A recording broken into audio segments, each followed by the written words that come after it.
Hello guys, in this video I'm going to show you how to select crosshair color on the Avenza Maps application.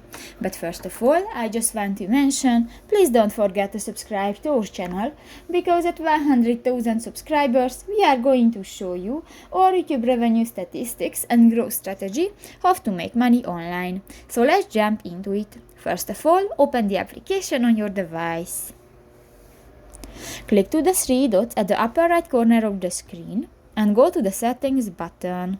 In the Settings section you can find the second button, the Display, and here you can find the second option, the crosshair color. Change the crosshair color in the map view. Click that and you can select different color, the black, gray, orange, red, yellow, blue, green, or you can select the none option. And just select one, for example the red, and click that. And done. So that's pretty much it for this video, guys. See you in the next one. Bye bye.